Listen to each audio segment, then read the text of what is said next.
Hello, everyone, and welcome to another episode of the WTFinance podcast. And on today's episode, I'm happy to be hosting Derrick Kinney, founder and host of the Good Money Framework, the Good Money podcast, and also author of the recently released book, Good Money Revolution, How to Make More Money to Do More Good. So after college and after taking only one finance class, Derrick went on to build a financial planning business that became one of the most respected in the country, in the US. Then after 25 years of running his practice, Derrick sold it to launch the Good Money Framework to teach people that money is not bad and good people, just like you, should have more of it. I like that, just like you. It's always embracing it. But Derrick, thanks for joining the podcast. And I guess my first question, what was your influence for writing the book and maybe even just starting this whole thing? Well, Anthony, first of all, thank you for having me. I know with your large audience, it's a real honor to be with you and to have me in front of your audience. I don't take that lightly. So thank you for the invitation. I've been looking forward to this. What caused me to write the book was an interesting situation. So let me take you into the W Hotel in Boston in July of 2019. And so every year I do what I call a sabbatical. I take about 4 or 5 days completely by myself, away from family, friends. And it's a way to, I like to say, think, pray, and journal. And I ask myself 3 questions. How can I be a better husband? How can I be a better father? And how can I be a better business owner? And those questions guide the rest of the year. And my thought process is, doesn't it make sense to take 1 year to slow down to plan how to run really fast the other 51 weeks of the year? I mean, it makes sense when you think about it, but we all get so busy. And I schedule this like 6 months in advance, because if I wait, then that scheduling gets packed pretty quickly. So this particular sabbatical, though, I was really wrestling with, did I want to continue being a financial advisor, which I had been for the past 25 years, or was it time to launch something new, bet on myself all over again with really no clear destination, but a vision for wanting to help people make more money and do more good. I'd worked with clients for, as I said, 25 years, and a lot of them, some had money, some didn't, but they reached a point where once they got 2 commas, $1 million or more, they began to question how much money is enough. And even if I make more, I'm not feeling happier. I'm not feeling more satisfied or more fulfilled. And we began to talk with them about a generosity purpose, which is a cause that they care deeply about, that motivates them and reinvigorates them to go make more money so they can do more good for those organizations. So it's a brand new way to think about giving. Most people think if I give, I lose, the charity wins. In this case, we want to use that as fuel to say, hey, go make money and go make a lot of it, but now go make it for the right reasons. And so that message, as I looked and thought about it, was so valuable, I simply couldn't keep it to myself. I needed to sell my practice to then share that with the world, because I do feel like it's a world-changing and really a life-changing message. Yeah, and that's really important. And we actually talked about it before, where you said that, we say sometimes it's easy just to work in the business or just work in, just go about your life every day, rather than sort of maybe looking down from above and just actually analyzing it, which is what you said to do and you did in your sabbatical. So how important do you think that is for people to do, maybe for business or even just for life or investing or anything? Well, I think it's critical. I mean, it's time that I look forward to. Now, keep in mind, for those of you listening, you may be saying to yourself, wow, I can barely stay quiet for 30 minutes, much less be by myself for 4 days. But keep in mind, the whole goal there is to sort of get comfortable with your discomfort. And sometimes being silent and quiet just allows the creativity to begin to flow. And it doesn't mean you just sit there in the hotel room, in an empty room and stare at the wall and write ideas down. I would go on walks, I would run, I would exercise. The whole goal was I was focused on what is it that really drives me personally that I'd want to invest the rest of the year on. That way I've got my goals really, really clear. And when I come back, what it does, it helps me dismiss all those unnecessary interruptions. For example, it can be hard to say no to people. If you're like me, people like you, they ask you to help with things. You're known as somebody who can make things happen, and you get asked a lot of things. And so it's easy to be saying yes, yes, yes, and you realize all your time is spent doing good things, but doing things that other people wanted you to do and not necessarily what you want to do. And so my theory is you want to own your life and not act like you're renting it from someone else. And so based on that theory, once you know what your goals are for the year and clearly what your vision, what you stand for, it gives you this litmus test to weigh every decision, every ask, every request of your time against and say, is this in alignment with my goal path and what it is that I want to do? And if it is, that's great. But if it's not, it makes it easier to simply say, you know what, that's a great idea, but I don't feel like it's a great idea for me. And the more you say it, you just get comfortable, and it gives you really an empowering feeling that, hey, this is my life and I truly do want to own it. Yeah, that's amazing. I actually read something very similar last night from the CEO of Airbnb. And I think he was saying some advice where he said, there's all these amazing things. The only issue is you can't do them all at the same time. So, and that's basically what you're saying there. It's like ruthless prioritization. Actually, you have these goals, you have these things you're working towards, and, just doing that at the time. In 6 months, if you want to change that, that's fine. It's interesting because I'll take you into my office. This was a couple of years ago. And some clients came in and I could tell they were frustrated. These were brand new clients. They were sort of interviewing me if they could work with me and I could work with them. And they said, Derrick, would you tell us how much it's going to take to be able to retire?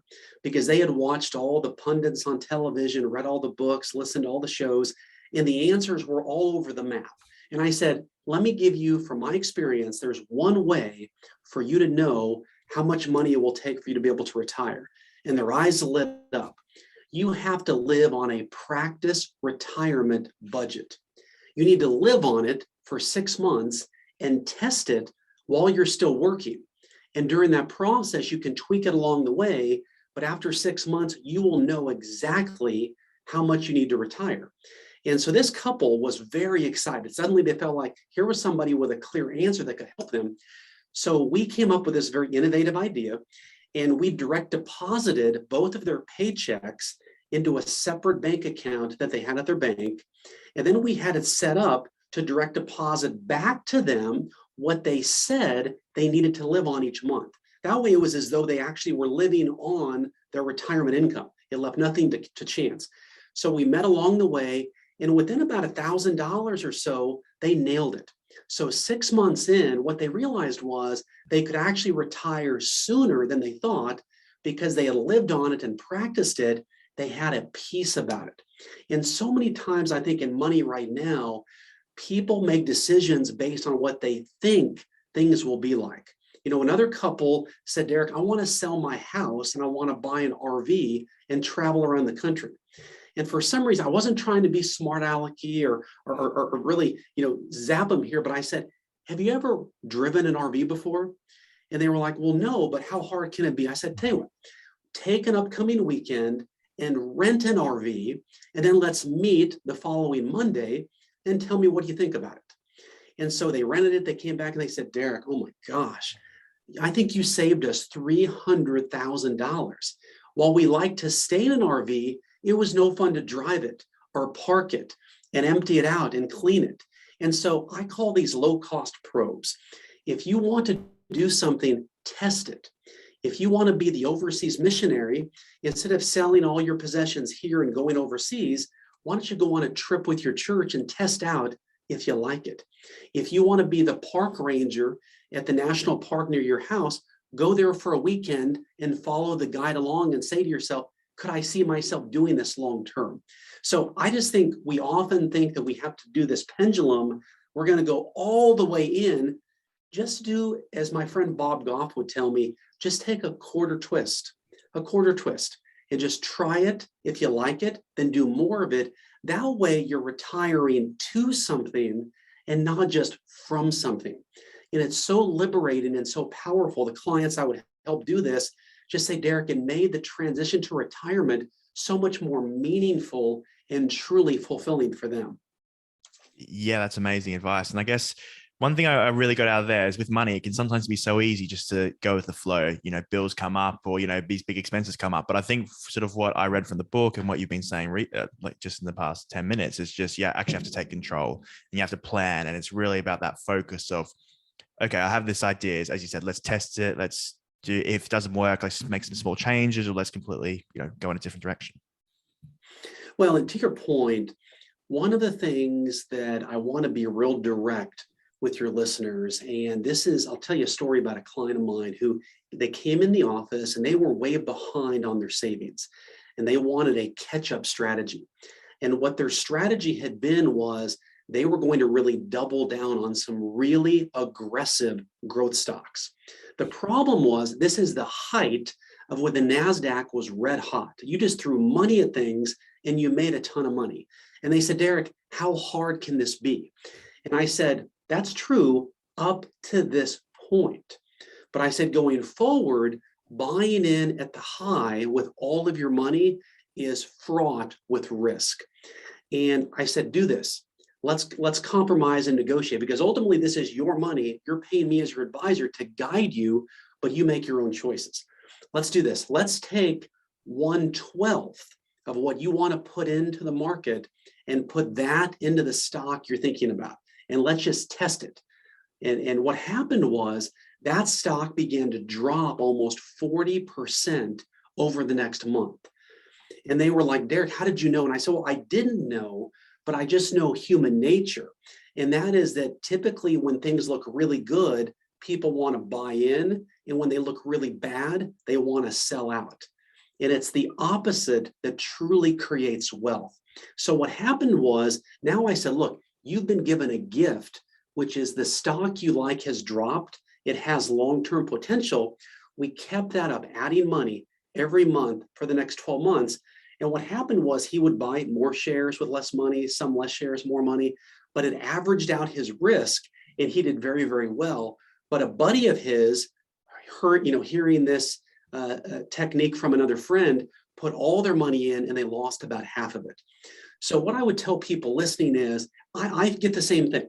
Don't feel like I'm immune to this. When you buy a car or a house, or there's a very emotionally charged purchase you got, and you're like, I just have to have it. And you throw all wisdom, all financial boundaries out the door. And sometimes the best thing to ever happen to you can be the car deal fell through, or you didn't get the house, or the market dropped a bit just to settle you back down. And now look at your money like you're the CEO. You're not this wild banshee trader trying to make a quick buck. You want to pull back and always see the big picture of your money. And I find people make smarter and even better lasting financial decisions when they think with that type of money mentality. Yeah, and that's very relevant over the past 6 months, where we've seen many of those, high growth stocks that have dropped down 40, 50, 60, 70% sometimes. It is very important. And a key sort of focus throughout the book, we'll get onto the book now, and a key framework is actually the 3 good money levers. So that's a thing that you talk about throughout there. So I'm not sure if you can explain them and maybe why they're so important. Yeah, so the 3 money levers are to save more, crush your debt, and earn more. And how these levers came about, I want to tell you a personal story. So this was 2008, 2009. I had just bought another financial planning practice that actually doubled our size. And on paper, it looked like a brilliant move. The problem was the people who signed their name on the agreement that I bought it from were not the best people to do business with. And I was about to find that out. The moment the signatures hit the page, they began to violate their non-compete agreement, which from a business standpoint means if I buy a service business, the clients have no obligation to come work with me. You're simply buying those relationships and the endorsement of the other advisor. Well, when those advisors began to violate that, I began to hemorrhage money quickly. And I was in a really bad financial situation very, very fast. And so I had to make some quick decisions. And one of the things that I thought about was, long term, how can I make money and still help my clients? And what I kept doing was, even though the business felt like it was in turmoil with everything that was happening out of my control, I kept investing money, about 20% of my income at the time, into a couple stocks as they all kept going down every single month. And I was questioning, why am I doing this? This makes no sense. But I just realized we live in the heart of capitalism. And these CEOs and shareholders will find new ways to add more value to customers, and that stock's going to come back up again. So fast forward, this was March of 2009. It just had a different feeling to it, Anthony, but that was the time when the market completely shifted. And as I like to call it, all those seeds I put in the ground as the market was dropping, suddenly began to blossom. And my net worth ramped up at a pace I've never seen before. And so it taught me a lesson that on the business side, I was struggling, I was fearful, I was worried, I was just flat out scared because of all the financial uncertainty, having bought this business and what's happening behind the scenes here. But in terms of monetarily, I just tried to stay as disciplined as I could and hold on to those disciplines, and it really paid off. And so it taught me a lot of lessons, and that's where these three levers came from. So, if you ride a roller coaster, for example, which I love to do, those are operated by levers, just a couple levers that operate these high-powered machinery. So when you think about saving more, what I would ask people to think about is, if you're working for someone right now and your boss came to you and said, hey, we're going to have to mandate a 20% pay cut or you will lose your job. Well, if there were no other jobs to go to, what would you absolutely find a way to do? You'd cut 20%. Yeah, I mean, you'd find a way to do it, or you'd find a way to make more money. And so what this involves would be to call the service providers that you've got. And it may be your cable companies, your phone companies, automobile insurance, homeowners insurance. I call those the commoditized expenses, that you can get them from almost anybody, and there's very slight variations among the companies. And call them up and say, look, I'm doing my due diligence, I'm shopping around. Is there a new, a new customer special or a discount you can give me to keep my business? And 90% of the time, people report back to me, somebody says, you know what, there is a way, we can shave off some money here. So here's what often happens though, is people have made the call, they've done the research, but then they spend the savings that they've got. What I want to do is tell you to capture and then keep the money. Capture the savings and then take whatever savings you've got, immediately apply it to the biggest financial pain point you've got.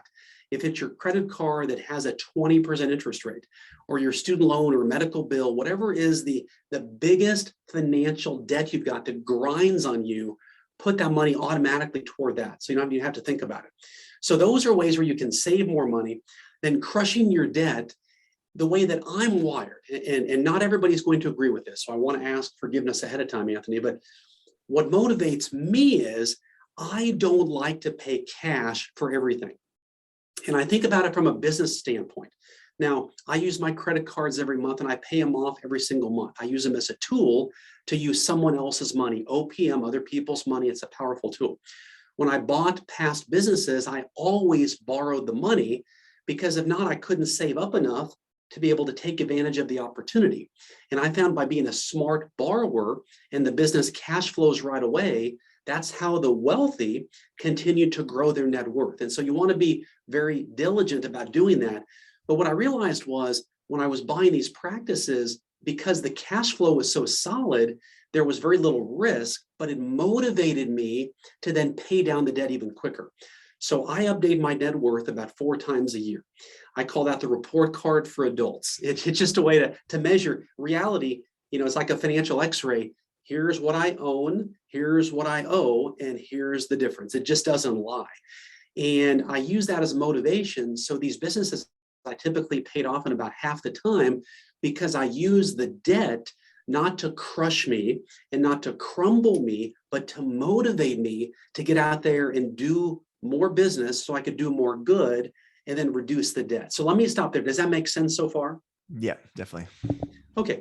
And then the earning more piece was, being a financial advisor, I'm in business for myself, and I had a fee-based practice. And I think anybody listening that has a fee-based business can take a lesson from this. And that is, what could I do to add even more value to my client base?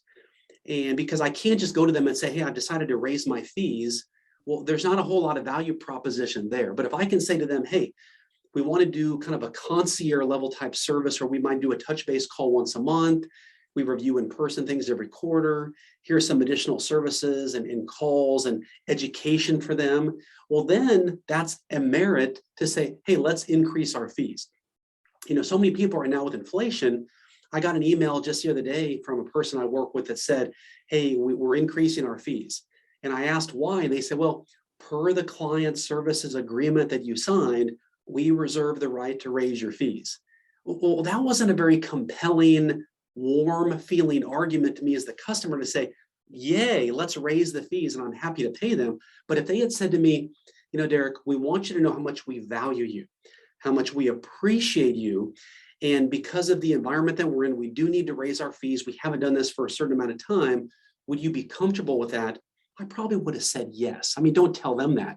But I would have felt like I was part of the decision and not being told, well, we reserve the right to raise your fees. So if you're a business owner right now, don't do that. You can still raise your fees, but involve the customer in endearing them to the problem that you're experiencing. So part of this was raising my fees by adding more value. But what I found was I would set net worth goals at the end of each year for the next year.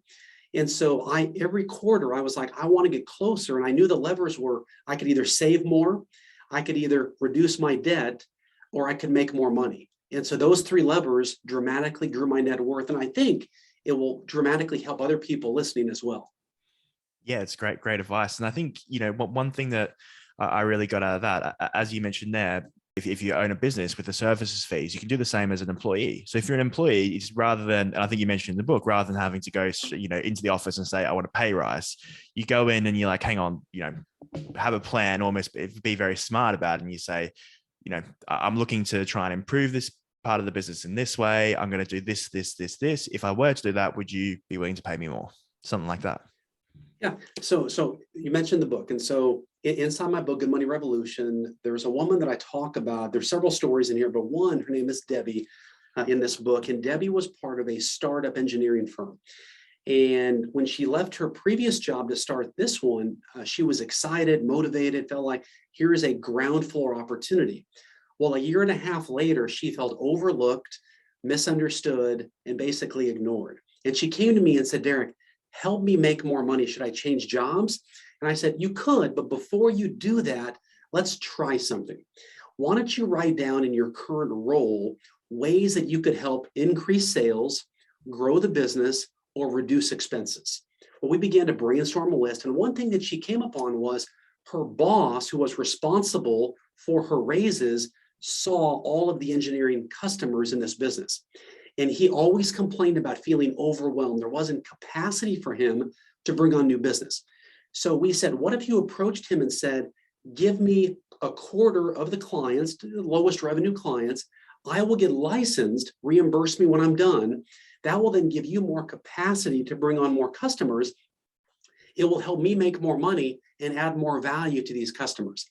Well, her boss loved the idea. Well, so much momentum there. Then she said, you know what, the sales department at this company was really two people, and they were counting on them to bring in business. So Debbie came up with this idea, she and I together, about what if the boss gave every employee an incentive that if they gave the sales department a lead that panned out into business, the person that gave the sales department the lead got a bonus. Well, suddenly this boss had the entire company as a sales force. And so think about Debbie. A month earlier, she's down and out, ready to leave the company. Now she's in the game, she's studying. The boss agreed to give her a $5,000 raise right off the bat just for having the initiative to go and present this great idea. She gets licensed 6 months later. Now she's seeing this group of clients and she's increasing business there, higher salary, and getting bonus. So the bottom line is, wherever your feet are at right now is where there may be opportunity. So could you jump ship and go somewhere else? Yes.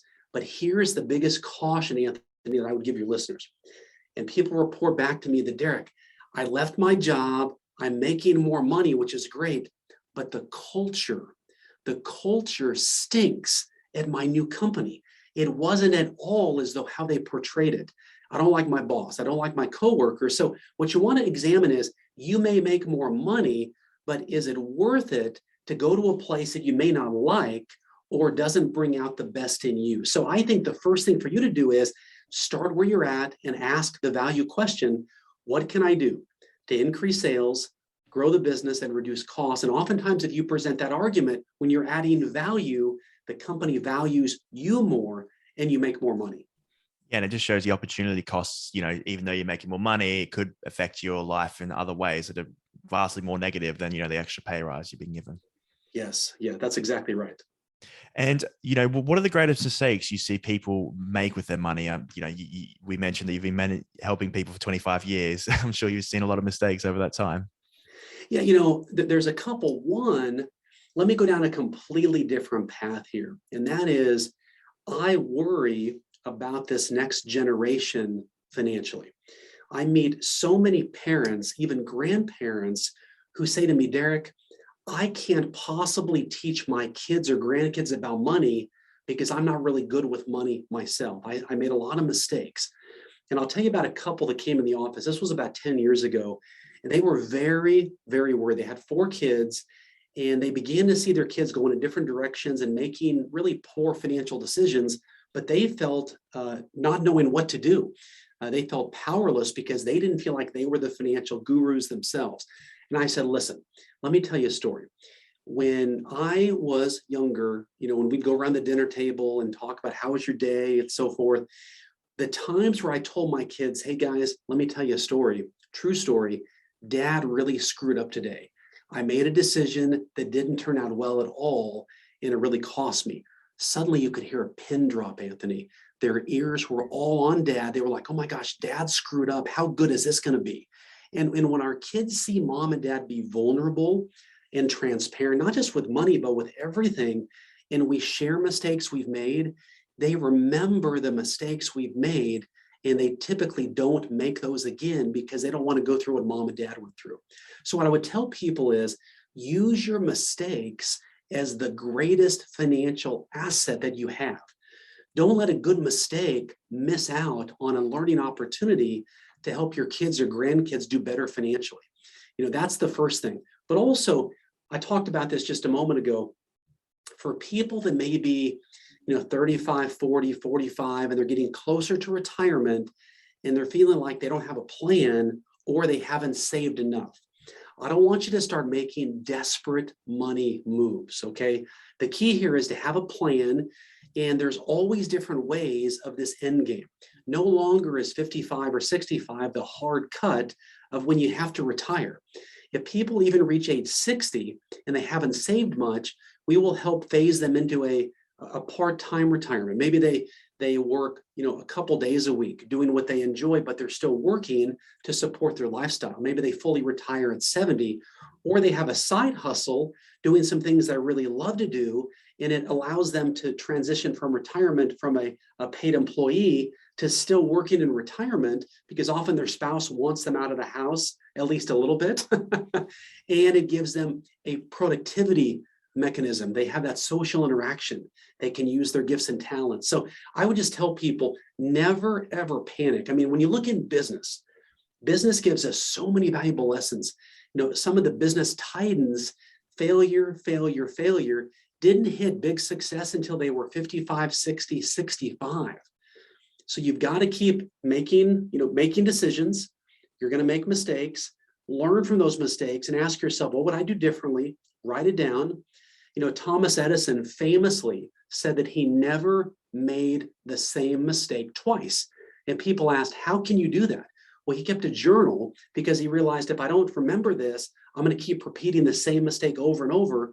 And thus the light bulb was invented rather quickly because he just kept marking out. He knew the light bulb was possible. It was just a matter of trial and error in his way to get there. If he had not written it down, we might still be using candles even for this podcast. Yeah, definitely. That'd be interesting. And I think that's one thing that, as you said, people have often been embarrassed about mistakes, especially to do with money, because it's, I guess, a pride thing. But I think that's maybe one thing, maybe with the younger generation, they're more open, and I guess they're more willing to make mistakes, to learn, and from there to progress. And as you said, it's vital for everyone. Well, that's a great point, that the clients I work with that may be in the Generation Z category or the millennial category, because they've grown up texting and they've grown up with technology, there's just a more openness to sharing ideas and so forth. So that's one thing. And I want to make this point real quick. I made a mistake when I was much younger, and that is I assumed that if I was 40 years old, the most wisdom I could learn from people would be from people 41 years and older. I thought, well, people younger than me, they haven't lived the experience that I've got. What could I learn from them? And what I've learned is it's almost the opposite. I have coffee probably twice a week. Had coffee with a senior at the local high school recently, reached out to me, Derrick, I'd like to get some advice on things. I learned more from him than I think I might have given him in terms of advice from me. So I think the smart leaders of today recognize that wisdom does not have an age. It only has experience and belief in your abilities. And be meeting with people of all ages, all backgrounds, because you can learn so much and always have that collaborative mindset. I think those people, it's definitely helped change me as a person, and I've become much more productive as a result of it. Yeah, and I guess sometimes you could say we're so, focused on a specific point, especially maybe in a specific industry, where that's the way to go about it. When someone from, who has no experience at all, as you said, they can just say that one thing and it just opens your mind to different opportunities. Well, and that's, in the book, one thing that I talk about is obviously we want to help people make more money to do more good, but there's a chapter called the people portfolio. And basically, you think about when it comes to investing, people think about money and real estate and stocks and bonds and mutual funds and Bitcoin. All those things are great. But one of the greatest investments that you can have is in the lives of other people. When I was a student and my parents moved from Texas to Oregon, my dad had lost his job. And this was the first time I was on my own. And I remember a couple from church took me to lunch that day. And here I felt like I'd just been kind of kicked to the curb. That lunch probably cost Anthony $30. But in my mind, the emotional bank account that lunch gave me is probably tens of thousands of dollars, because here was a couple that simply expressed belief in me that, hey, Derrick, it's going to be okay. You're going to move on and do some really cool things. So I would just ask people right now, one of the best ways to make money is that mentally you're in a giving mentality. And that is, look around. Is there a young person that you say, man, he or she has potential, but maybe they don't have the financial means to get started? Maybe you could help fund one semester at the local community college, or you could buy them a book in an interest that they have with a note that says, man, I believe in you, with your name on it. I mean, all of those things are small, but it's a way to invest in others. And what we find is it just makes you feel really, really good, but it's such a motivator because now you're in control. When you help other people and you give, you take on a sense of control that nobody else can give you. It's all yours, and it's so empowering. And what I find selfishly for those people that are motivated, it helps them make more money because now they want to do more good to then expand that and bless the lives of more people. It's just a powerful combination of things that just keeps going and going and going. Yeah, and that's a major part of the book, as you said, trying to give no matter how much you have. And I think that's something that I heard about investing as well. It's like no matter how much you make, if you start investing, you build this habit. So then when you make more money, you can invest more. And it's, do you see the same thing, I guess, for giving? Even if you don't have that much at the moment, if you start giving once you make more, then you can, give more. And then, as you said, from there, it's almost like a selfish way because it motivates you to make more money from there. Oh, completely. Let me tell you another story. So a woman came in my office and she said, Derrick, her son had actually passed away years earlier from a debilitating form of cancer. And she said, I really want to do something to honor him, but I don't make much money. She was making about $40,000 a year. And I said, well, first of all, I appreciate that. And I know your heart, but don't feel like you have to change the whole world before you can make an impact. And so I said, what could you do with $50? She was like, $50? I said, yeah, just $50. She said, well, we brainstormed. I could buy a gift card for a patient at the hospital and I could give that to their family. I said, well, let's start there. Let's start there. And so she began to realize, oh, big changes start with small steps. And see, that $50 is immeasurable, much like the couple that took me to lunch that day. That $50 can have an immeasurable, unseen economic benefit to that family. Well, then it challenged her. She then began to put into practice these principles and went to her boss. And she even was very blatant. In the book, I talk about a concept called the generosity purpose, which is identifying the cause that you care deeply about. And so she goes into her boss and says, hey, My son had this form of debilitating cancer many years ago. He passed away. I want to launch this. So her boss says, whatever you put into it, I will match that. So suddenly now she got remotivated to make more money. Suddenly now she's more productive because there's a purpose tied to her money. And I want people just to take a breath right now and just think about, this isn't just writing the check to the local organization and then it's done. This is about really embracing, especially business owners. If you can tell your customers and clients that, look, this year, we've picked a cause that we want to give a portion of all of our proceeds to, and we want you to be a part of this, they're going to buy more from you. They're going to refer more business to you, but they're just going to feel better about working with you among all the other competitors you've got, because you're helping make the world better on an issue that's important to them. I mean, it's how I built my financial planning practice. I became known as the giving financial advisor in my local community. People paid me more. They loved working with me. Now, keep in mind, I knew what I was doing. I was good with money. I was good with helping people reach their goals. I was a good financial advisor. So no giving will overcome you being a poor business person delivering poor quality service and products. This assumes that you are at your A game, but if you want to really stand out and be the fill in the blank of choice in your local area, CPA, accountant, realtor, business owner, whatever it may be, employee, this is the best pathway I found for you to do it. And you feel so great about it that people want to be a part of what you're doing. Yeah, it's a way to amplify your impact, basically. Amplify your impact. I love that. Yes. Yeah, perfect. And, I guess a good example of the opposite of what you're suggesting is Warren Buffett, who rather than, you mentioned giving throughout your life, but he's almost like done the opposite. He's compounding to the point where when he passes away, then he donates. So I guess, do you see a need for that? Or I guess, is that maybe just because he's so wealthy so that he can do that?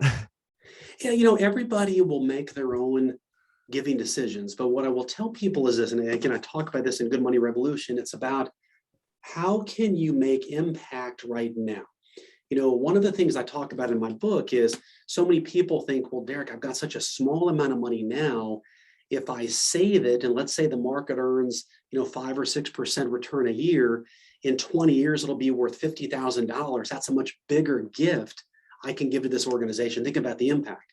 What I would tell them is your math is all wrong. Because what if you gave the $1,000 right now? What about all those lives and the impact that money could have over the next 50 years?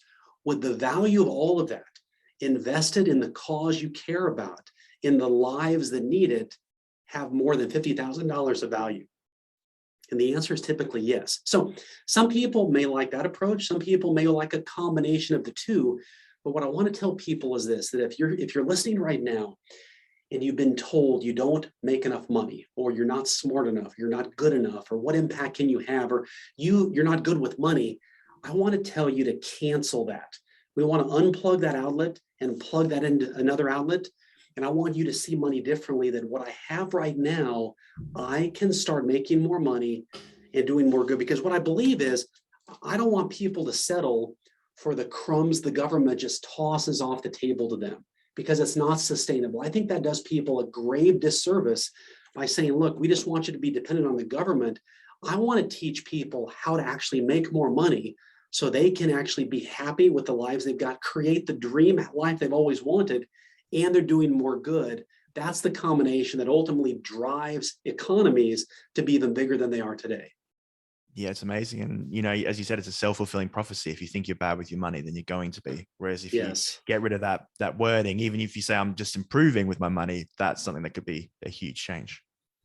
Well, it's exactly right. I'll tell you another story. A woman left me a voicemail message on my phone. I was in the office on a Saturday catching up on things, and my voicemail, I was blinking. I clicked the button, and this frantic woman's voice is on my answer machine. She says, Derrick, you have to call me back right away. I just got a letter in the mail that I bounced a check. She didn't move money from savings to checking. The check bounced that she wrote, and she said, they're going to send me to jail. I was like, oh my gosh, what are you talking about? So I realized this message had to be returned. I couldn't wait till Monday for this one, or else she'd be getting outfitted for a jail uniform, for goodness sakes. I call her back and I said, what happened? She said, oh, I'm so embarrassed. I didn't move my money from one account to the checking account. I wrote this check. I said, okay, I'll call you and we'll call the bank together Monday. We can remedy that. But why do you think you're going to go to jail? So she then, and you could tell she was really nervous and anxious about telling me this. She says, Derrick, when I was 7 years old, I overheard, now keep in mind, this woman is 55 years old right now, Anthony. When she was 7, she says, she overheard her dad talking to a store owner. He had just gone to buy some school supplies for her and her siblings, and he accidentally bounced a check as well. And the store owner said, because you bounced this check, I'm calling the police. I'm going to send you to jail. So this young girl thought from age 7 to 55, if you bounce a check, you go to jail. Well, that insight was so overwhelming for me because this is a woman who I had given her quite a bit of financial advice over the years that turned out, had she taken it, would have done really well for her, but she was always hesitant to take it. Even in her job, she wouldn't necessarily pursue the promotion. And what it revealed to me was she was scared of making a financial mistake. So here was a woman that saw this at age 7. It lived and grew inside of her to age 55. And I'm not a counselor, I'm not a psychologist, but talking through this with her helped her reveal to herself, wow, I have held myself back. She went on to get a big promotion and begin to take advice on things, and her wealth began to really grow. So I say all that because if someone's listening right now that feels like, man, I've made past financial mistakes, or someone told me, hey, you're not going to make much more money in your life, you're not really good with money, don't believe that. If you want a better life for yourself, on this book, I'm offering you that pathway where you can start where you're at right now, add value to your employer or the business you own, and begin to make more money and do more good. And a year, 2 years from now, your life can be completely transformed.